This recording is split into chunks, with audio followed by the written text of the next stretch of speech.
இயக்குனர் சங்கத்தோட இப்போ நாங்கள் போட்டுக்கிற ஒப்பந்தம் என்னென்னு கேட்டிங்கன்னா, இயக்குநர்களுக்கு எப்போ எவ்வளோ சம்பளங்கிற ரேஷியோ போட்டிருக்கோம்.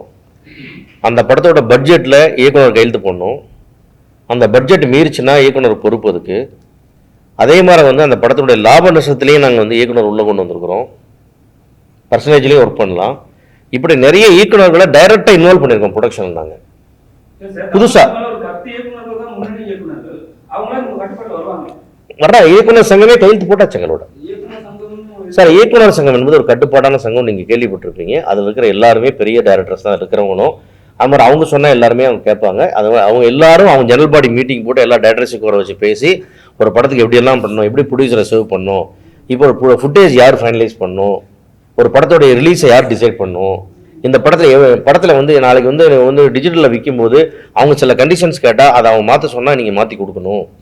இப்படி ப்ரொடியூசர்ஸான எல்லா சிலைகளையும் உருவாக்கி எனக்கு இவ்வளோ தான் ஃபுட்டேஜ் வரும்னு ப்ரொடியூசர் சொன்னால் அந்த ஃபுட்டேஜ் தான் டைரக்டர் கொடுக்கணும் அப்படிங்கிற அளவுக்கு நாங்கள் அவங்களோட பேசி எங்களுடைய நிலைமைகளை புரிய வச்சு கன்வின்ஸ் பண்ணி அந்த அக்ரிமெண்ட் சைன் பண்ணியிருக்கோம்.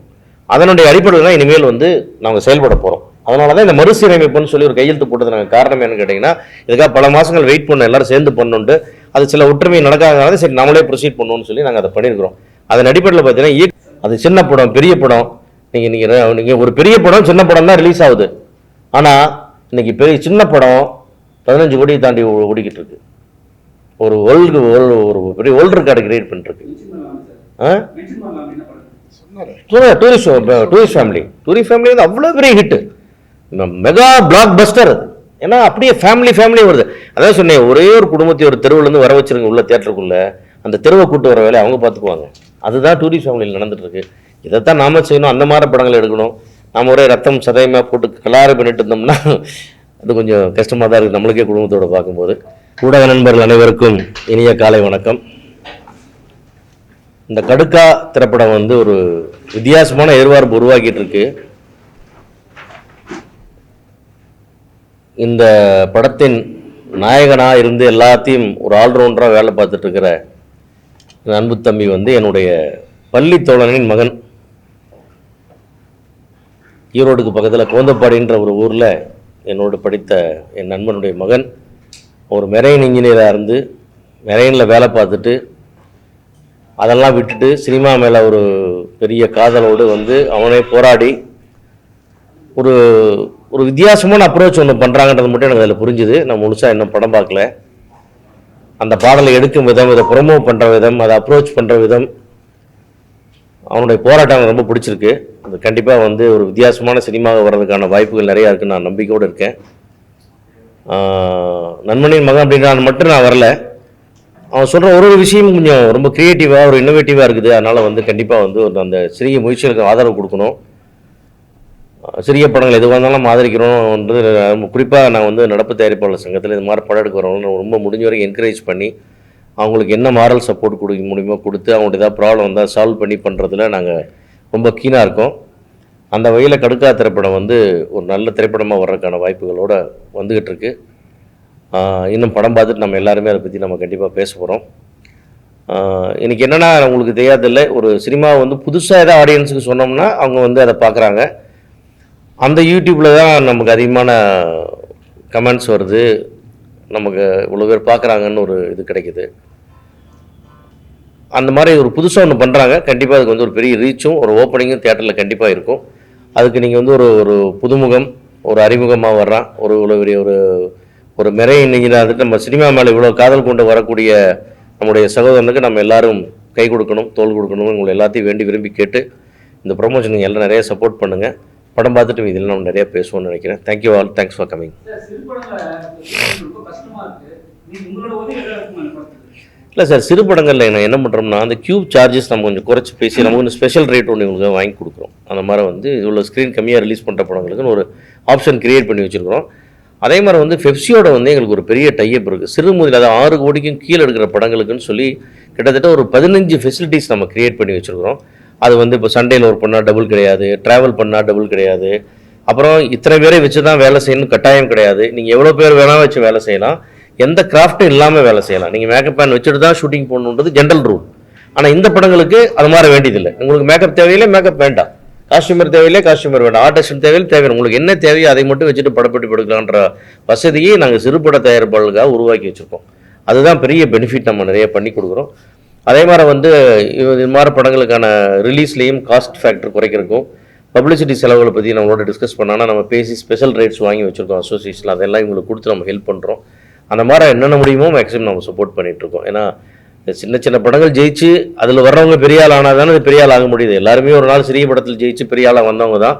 அந்த வகையில் வந்து இந்த மாதிரி இன்றைக்கி நம்ம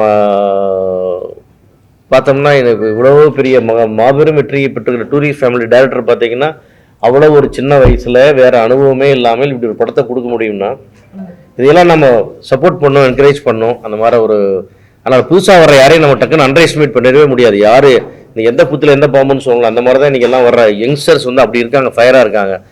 நீங்கள் வந்து அந்த டூரிஸ்ட் ஃபேமிலி டேரக்டர் வந்து யாருக்கா கதை சொல்லியிருந்தால் அந்த வயசுக்கும் அனுபவம் இல்லாமல் ஒருத்தர் படம் எடுத்துகிட்டு போகிறான்னு தெரியாது. Hats off to the producer Yuvraj. அவரு வந்து கண்டிப்பாக வந்து அந்த அந்த அந்த பிக் பண்ணதுக்கே ஒரு பெரிய பாராட்டு கொடுக்கணும். அந்த மாதிரி நீங்கள் ஒரு ட்ரெண்ட் செட்டிங்காக இருக்குது. 15 கோடியை தாண்டி வசூல் பண்ணுற லெவலில் இன்றைக்கி வந்து ஒரு பெரிய பூமாக போயிட்டுருக்கு டூரிஸ்ட் ஃபேமிலி. அடுத்து வர்ற மாமன், அடுத்தடுத்து வர்ற தலைவன் தலைவி எல்லாமே நிறைய ஃபேமிலி ட்ராமாஸும் இந்த மாதிரி நல்ல படங்களாக வருதுன்றது சினிமாவுக்கு ஆரோக்கியமாக இருக்குது. அதே மாதிரி சிறிய படங்கள் வருவதும் இது வர புதியவர்கள் வருவதும் நம்ம ஆதரிக்கிறோம். நீங்களும் அதே மாதிரி சப்போர்ட் பண்ணோம். அதே மாதிரி திருப்பியும் இதே இடத்துல இன்னொரு வேண்டுகோள், இந்த புது படங்கள் வரும்போது விமர்சனங்களில் கொஞ்சம் கனிவோட பரிவோட கொஞ்சம் அப்படியே ஆதரிச்சு அப்படி தினத்தந்தி மாதிரி அப்படியே பூச்சி மெழுகி கொண்டு வந்து கடைசியில் ஒரு ஃபினிஷிங் கொடுத்துட்டோம்னா அது ஒரு நான் எப்பவுமே தினத்தந்தி ஒரு மாடலாக சொல்லுவேன். அது மாதிரி ஒன்று கொடுக்கணும்னு எல்லாத்தையும் நான் வேண்டி விரும்பி கேட்டுக்கிறேன். ஏன்னா எடுத்தோடனே மண்டம் மேலே அடிச்சோம்னா கீழே விழுந்துருவாங்க. குறைகள் இருக்கலாம், அதெல்லாம் தாண்டி நிறைகளை நாம் பாராட்டணும்னு வேண்டி கேட்டுக்கொண்டு நன்றி.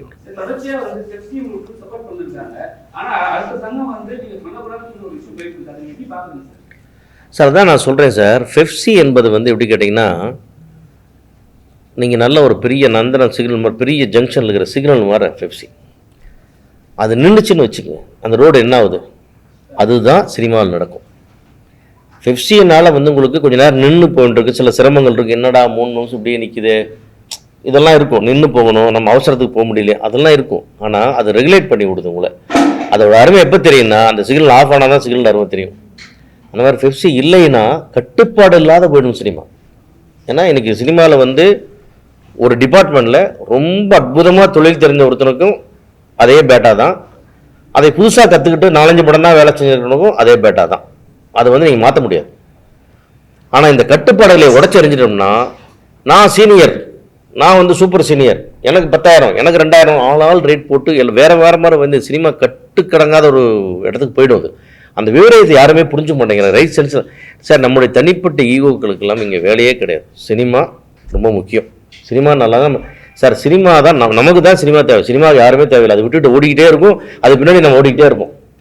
நம்ம காலமாட்டம் நீங்கள் உங்கள் வாழ்க்கையில் எத்தனை பேரை பார்த்துட்டீங்க சினிமாவில்? எல்லாம் வந்தாங்க போனாங்க ஆனால் சினிமா தானே இருக்குது. அந்த மாதிரி வந்து சினிமாவை வந்து நம்ம அப்படி அண்டர் எஸ்டிமேட் பண்ணி அதை கிள்ளுக்கறி ஆக்கிடக்கூடாது. நம்முடைய தனிப்பட்ட ஈகோக்களுக்காக, தனிநபரோட சண்டைகளுக்காக கொண்டு வந்து அதை கொண்டு சினிமாவில் புகுத்தக்கூடாது. இது கண்டிப்பாக சிஸ்டமேட்டிக்காக நடக்க வேண்டிய ஒரு தொழில். அது ரொம்ப சிஸ்டமேட்டிக்காக பண்ணுறதுக்கும் அதனால தான் வந்து பெப்சியோட இணைந்து அவங்களுடைய அந்த பிஎஃப் இஎஸ்ஐக்கெல்லாம் நாங்கள் சப்போர்ட் பண்ணி அதை கொஞ்சம் காஸ்ட் கூட ஆனால் கூட சிஸ்டம் வருது. இப்போ உள்ளுக்குள்ளே நான் சிஸ்டமேட்டிக்காக இருந்த சினிமா சிஸ்டமேட்டிக் சினிமாவாக மாறுது. பெப்சியே சிஸ்டமேட்டிக்காக மாறுது. அதை பற்றி பெப்சியில் நிறைய விளக்கம் கொடுத்துருக்காங்க. இதையெல்லாம் நம்ம ரைட் சென்ஸில் புரிஞ்சுட்டு எல்லோரும் ஒற்றுமையாக வேலை செய்யணும். எங்களுக்கு எந்த விதமான ஈகோவும் இல்லை. எல்லா நேரத்திலையும் யார் கூப்பிட்டாலும் முதல் ஆளாக பேச்சுவார்த்தைக்கு போய் நிற்கிறது எங்களுடைய நடப்பு தயாரிப்பாளர் சங்கம் தான். முழுமையாக ஈடுபடுத்திக் கொள்வதும் எங்களுடைய சங்கம் தான். பெப்சியோட 100 நாள் பேச்சுவார்த்தைனா 100 நாளைக்கும் நாங்கள் தான் கலந்து பேச்சுவார்த்தை நடத்துகிறோம். ஆனால் அந்த பேச்சுவார்த்தையில் கையெழுத்து போடுற உரிமையை கூட நாங்கள் எடுத்துக்கிறது இல்லை. அதை எங்களுடைய தாய் சங்கத்துக்கு தான் கொடுக்குறோம். இப்படி எல்லா விதமான மரியாதைகளையும் உரிமைகளையும் கொடுத்து தான் பழகிறோம். அதே மீறி இதில் சில மன வருத்தங்களும் சில தனிநபர் பகைகளும் வந்துட்டு இருக்கு. அது காலம் அதை சீக்கிரம் சரி செய்யணும் நம்புறேன் நான்.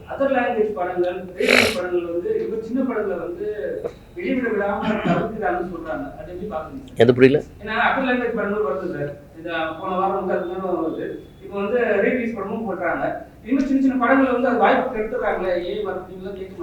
இல்லை சார். அது நீங்கள் வந்து நம்ம வந்து சினிமாவுக்கு வந்து லாங்குவேஜ் பேரியர் ஸ்டேட்டு இதெல்லாம் கிடையாது.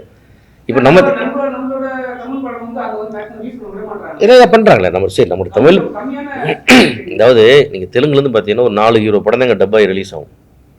மீதி படம்லாம் எல்லா ஹீரோ படம் கிட்ட போய் ரிலீஸ் ஆகுதா? ஒரு 4-5 ஹீரோவுக்கு தான் அந்த ஒரு சின்னோண்டு ஆடியன்ஸ். இங்கே வந்து நமக்கு தெலுங்கு, குறிப்பாக சென்னையில் வந்து உங்களுக்கு தெலுங்கு ஆடியன்ஸ் அதிகம், தெலுங்கு பேசக்கூடிய மக்கள் அதிகம். அதனால் வந்து அந்த படங்களுக்கு ஒரு ரெஸ்பான்ஸ் இருக்கிறனால இங்கே ஒரு ரெவன்யூ இருக்குன்னு அதை கொண்டு வர்றாங்க. அதுக்கு நம்ம ரொம்ப கம்மி தியேட்டர்ஸ் தான் கொடுக்குறோம். நீங்கள் வந்து ராஜமௌழி சார் படங்கள் மாதிரி மிகப்பெரிய படங்கள் தான் வந்து ஸ்ட்ரைட் படம் ரிலீஸ் மாதிரி வந்து நம்மளை அட்டாக் பண்ணதே தவிர, மீதி படங்கள்லாம் வந்து ஒரு சின்ன கம்மி தேட்டர்ஸ் உள்ளது. சென்னையிலே ஒரு 10 ஷோ ஒன்றும் பெரிய விஷயம், அந்த மாதிரி தான் போகுது. அது பாதிக்கிறது இல்லை. நம்மளும் அங்கே போகிறோம், அவங்களும் இங்கே வர்றாங்க. இது வந்து ஹிந்தி படம் வருது, நம்ம இப்போ நம்ம வந்து பேன் இண்டியா ரிலீஸ்னு சொல்கிறோம். எப்படி பேன் இண்டியா பண்ணுறோம்? நம்முடைய படங்கள் நம்ம அந்த லாங்குவேஜ் பேரையெல்லாம் பண்ணோம்னா இப்போ நம்ம படங்கள் போகும்போது அங்கே இடிச்சிடும். அதனால பாதி சார் உன்னே சொல்கிறீங்களா, நல்ல படம் ஓடிட்டே தான் இருக்குது. அது சின்ன படம் பெரிய படம், நீங்கள் ஒரு பெரிய படம் சின்ன படம் தான் ரிலீஸ் ஆகுது. ஆனால் இன்னைக்கு சின்ன படம் 15 கோடியை தாண்டி ஓடிக்கிட்டு இருக்கு.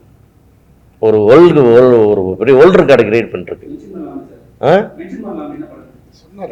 டூரிஸ்ட் ஃபேமிலி வந்து அவ்வளோ பெரிய ஹிட்டு, மெகா பிளாக் பஸ்டர் அது. ஏன்னா அப்படியே ஃபேமிலி வருது. அதான் சொன்னேன், ஒரே ஒரு குடும்பத்தை ஒரு தெருவுலேருந்து வர வச்சிருங்க உள்ள தியேட்டருக்குள்ள, அந்த தெருவை கூட்டு வர வேலையை அவங்க பார்த்துக்குவாங்க. அதுதான் டூரிஸ்ட் ஃபேமிலியில் நடந்துட்டு இருக்கு. இதைத்தான் நாம செய்யணும், அந்த மாதிரி படங்கள் எடுக்கணும். நாம் ஒரே ரத்தம் சதயமாக போட்டு கலாறு பண்ணிட்டு இருந்தோம்னா அது கொஞ்சம் கஷ்டமாக தான் இருக்குது நம்மளுக்கே குடும்பத்தோடு பார்க்கும்போது. அதனால் நல்ல சந்திப்பு இது, நல்ல கேள்விகள் கேட்டீங்க. கண்டிப்பாக ஆரோக்கியமான சினிமாவை நோக்கி போவோம். ஹீரோக்களோட சம்பளத்தை தாண்டி இயக்குனர்களோட சம்பளம் வந்து ப்ராசஸ் ஹையஸ்ட் ஆகிட்டே இருக்கு. இதுக்கு என்ன காரணம் நினைக்கிறீங்க? இப்ப ஹீரோக்கு இணையா இயக்குனர் சம்பளம் கேட்க ஆரம்பிச்சிட்டாங்க. சோ முன்னாடி உள்ள காலகட்டங்கள் நீங்க இருக்கக்கூடிய காலகட்டங்கள் அது இல்ல. இப்ப லேட்டஸ்டா இல்ல, அதெல்லாம் நாங்க நிறைய மாத்திருக்கிறோம். நாங்க நடப்பு தயாரிப்பாளர் சங்கமும் இயக்குனர் சங்கமும் பெப்சியோட இணைஞ்சு ஒரு ஒப்பந்தம் போட்டிருக்கோம். அதெல்லாம் தான் சொன்னேன், இதெல்லாம் தான் நிறைய மாற்றங்கள் கொண்டு வந்துட்டே இருக்கும். அது வந்து தவறாகவே சித்தரிக்கப்பட்டு இது ஒரு தேவையில்லாமல் ஈகோவாக போயிட்டு இருக்கு. நாங்கள் அந்த மாதிரிலாம் யோசிக்கிறது இல்லை. இயக்குனர் சங்கத்தோட இப்போ நாங்கள் போட்டுக்கிற ஒப்பந்தம் என்னன்னு கேட்டிங்கன்னா, இயக்குநர்களுக்கு எப்போ எவ்வளோ சம்பளங்கிற ரேஷியோ போட்டிருக்கோம். அந்த படத்தோட பட்ஜெட்டில் இயக்குனர் கையெழுத்து போடணும். அந்த பட்ஜெட் மீறிச்சுன்னா இயக்குனர் பொறுப்பு அதுக்கு. அதே மாதிரி வந்து அந்த படத்தோடைய லாப நஷ்டத்துலேயும் நாங்கள் வந்து இயக்குனர் உள்ளே கொண்டு வந்திருக்கிறோம். பர்சன்டேஜ்லேயும் ஒர்க் பண்ணலாம். இப்படி நிறைய இயக்குநர்களை டைரெக்டாக இன்வால்வ் பண்ணியிருக்கோம் ப்ரொடக்ஷன். நாங்கள் புதுசாக வர்ற இயக்குனர் சங்கமே கையெழுத்து போட்டாச்சு எங்களோட. சார், இயக்குனர் சங்கம் என்பது ஒரு கட்டுப்பாடான சங்கம், நீங்கள் கேள்விப்பட்டிருப்பீங்க. அதில் இருக்கிற எல்லாருமே பெரிய டைரக்டர்ஸ் தான் இருக்கிறவங்களும். அது மாதிரி அவங்க சொன்னால் எல்லாருமே அவங்க கேட்பாங்க. அது அவங்க எல்லாரும் அவங்க ஜெனரல் பாடி மீட்டிங் போட்டு எல்லா டைரக்டர்ஸுக்கு வர வச்சு பேசி ஒரு படத்துக்கு எப்படியெல்லாம் பண்ணணும், எப்படி ப்ரொடியூசரை சேவ் பண்ணணும், இப்போ ஒரு ஃபுட்டேஜ் யார் ஃபைனலைஸ் பண்ணணும், ஒரு படத்தோடைய ரிலீஸை யார் டிசைட் பண்ணணும், இந்த படத்தில் வந்து நாளைக்கு வந்து டிஜிட்டலில் விற்கும்போது அவங்க சில கண்டிஷன்ஸ் கேட்டால் அதை அவங்க மாற்ற சொன்னால் நீங்கள் மாற்றி கொடுக்கணும். இப்படி ப்ரொடியூசர்ஸான எல்லா சிலைகளையும் உருவாக்கி எனக்கு இவ்வளோ தான் ஃபுட்டேஜ் வரும்னு ப்ரொடியூசர் சொன்னால் அந்த ஃபுட்டேஜ் தான் டைரக்டர் கொடுக்கணும் அப்படிங்கிற அளவுக்கு நாங்கள் அவங்களோட பேசி எங்களுடைய நிலைமைகளை புரிய வச்சு கன்வின்ஸ் பண்ணி அந்த அக்ரிமெண்ட் சைன் பண்ணியிருக்கோம். அதனுடைய அடிப்படையில் தான் இனிமேல் வந்து நாங்கள் செயல்பட போகிறோம். அதனால தான் இந்த மறுசீரமைப்புன்னு சொல்லி ஒரு கையெழுத்து போட்டது நாங்கள். காரணம் என்னன்னு கேட்டிங்கன்னா, இதுக்காக பல மாதங்கள் வெயிட் பண்ண எல்லாரும் சேர்ந்து பண்ணணுன்ட்டு அது சில ஒற்றுமை நடக்காதனால சரி நம்மளே ப்ரொசீட் பண்ணணும்னு சொல்லி நாங்கள் அதை பண்ணியிருக்கிறோம். அதன் அடிப்படையில் பார்த்தீங்கன்னா இயக்குநர்களுடைய சம்பளம் வந்து கட்டுப்படுத்துகிறோமோ இல்லையோ, இயக்குநர்களுடைய மோட் ஆஃப் பேமெண்ட்ஸை கட்டுப்படுத்துகிறோம், பட்ஜெட்டை கட்டுப்படுத்துகிறோம். சரி, இது பிரச்சனையே வந்து சம்பளம் அல்ல, பட்ஜெட். நீங்கள் வந்து நம்ம சம்பளம் மொத்தமாக வந்து 10 கோடி ஆகுதுன்னு சொல்லி வேலை பார்க்கும்போது அந்த 10 கோடியில் அது நிற்கும். அந்த 10 கோடி ஏறவே போயிடலாம். ஆனால் இன்னொரு 10 கோடியில் படம் எடுக்கலாம். அந்த 10 கோடி 15 கோடி ஆகும்போது தான் பிரச்சனை வருது ப்ரொடியூசர்ஸுக்கு. ரிலீஸனுக்கு அவங்க மாட்டிக்கிறாங்க. அது இல்லாமல் பட்ஜெட்டுக்குள்ள பட்ஜெட்டோட ரெஸ்பான்சிபிலிட்டி வந்து டைரக்டர் மேலேயும் கொண்டு வர்றோம். இது மாதிரி நிறைய மறுசீரமைப்பு பண்ணியிருக்கோம். இன்னொரு சந்திப்பில் நம்ம விரிவாக அதை பற்றி பேசுவோம். ஆமாம், ஏன்னா நம்ம வந்து ஒரு சிறிய படம், இந்த கடுக்காயை வந்து நம்ம வந்து கடுக்காயாக விட்டுலாம ஒரு பெரிய காயாக நம்ம மாற்றி காட்டணும். அதனால் அந்த விஷயங்களை நம்ம கொஞ்சம் முன்னிலைப்படுத்தணும். இது ஒரு தனி ஈவெண்ட்டாக கூட நம்ம பண்ணலாம்.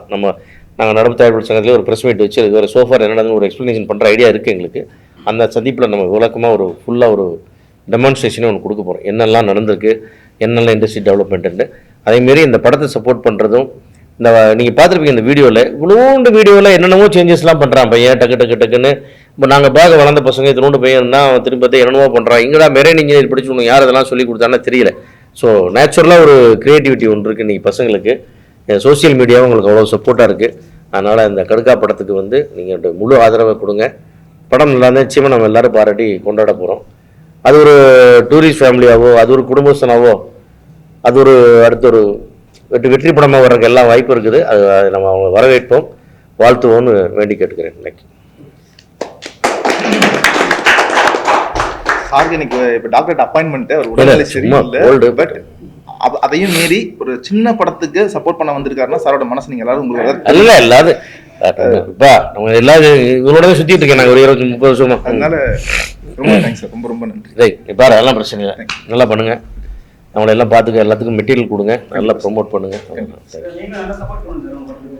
கண்டிப்பா சார், எல்லாம் பண்றேன். நான் வந்து கேட்டேன் அந்த மாதிரி நம்ம ஜெல்லாம் வந்து இந்த பார்த்தீங்கன்னா இந்த ஒரு புக்கில் எல்லாம் அவங்களுக்கு ப்ரொமோஷன் கொடுக்குறோம். எது கொடுக்குறோம்னா அந்த மாதிரி ஒரு சின்ன படங்கள் வரும்பொழுது நிறைய செய்யணும். இது வந்து இந்த புக்கை வந்து நாங்கள் நடப்பு ஆக்டிவ் ப்ரொடியூசர்ஸில் போடுறோன்னா இந்தியா ஃபுல்லாக போகுது. இங்கிலீஷில் போடுறதில்ல, இந்தியாவில் இருக்கிற அவ்வளவு அசோசியேஷன்ஸ் எல்லாம், all state associations, all top directors, எல்லாரும் நாலேஜுக்கும் இதை எடுத்துகிட்டு போகிறோம் நாங்கள். ஏன்னா எல்லாமே ஃப்ரீ தான், காம்ப்ளிமெண்ட்ரி தான், எல்லாமே கம்ப்ளீட் கொரியர் வரைக்கும் பண்ணி எல்லாத்துக்கும் நம்ம வந்து கண்டு கொடுக்குறோம். கொடுக்காத இது ரீச் ஆகாத ஆளே இந்தியன் சினிமாவில் முக்கியமாக அசோசியேஷன்ஸ் கிடையாது, இன்க்ளூடிங் டிஸ்ட்ரிபியூட்டர், எக்ஸிபியூட்டர் எல்லாரும் சேர்த்து சொல்கிறேன். ப்ரொடியூசர் அசோசியேஷன் எல்லாமே அனுப்புகிறோம். அதனால் ஒரு பெரிய ரீச் போயிட்டுருக்கு. இதில் வரும்போது கண்டிப்பாக வந்து ஒரு அகில இந்திய அளவில் அவங்களுடைய பார்வை கவனம் இதில் வரும். அதனால தான் எல்லாம் பண்ணி கொடுக்குறோம். தேங்க்யூ. இந்த புக்கு கூட நீங்கள் யாராவது வேணா சொல்லுங்கள், நீங்கள் ஆஃபீஸில் கண்டிப்பாக கொடுக்குறேன். நீங்கள் வந்து இல்லை ஆக்டிவ் ப்ரொடியூசர் அசோசியேஷனில் நீங்கள் வந்து இண்டிவிஜுவலாக சரி யார் வேணால் நீங்கள் சொன்னீங்கன்னா கலெக்ட் பண்ணிக்கலாம். அவ்வளோ இன்ஃபர்மேஷன்ஸ் இருக்குது உங்களுக்கு இதில், இந்த கலெக்ஷன்ஸ் பற்றி, படங்களை பற்றி. அது இன்னும் பர்சனலாக வேணும்னா கூட சொல்லுங்கள், உங்களுக்குலாம் நான் தர சொல்கிறேன், ஒன்றும் ப்ராப்ளம் இல்லை. ஆஃபீஸில் கலெக்ட் பண்ணிடலாம், அல்லது ஏதாவது அட்ரஸ் கொடுத்தீங்கன்னா அனுப்ப சொல்கிறேன். தேங்க்யூ.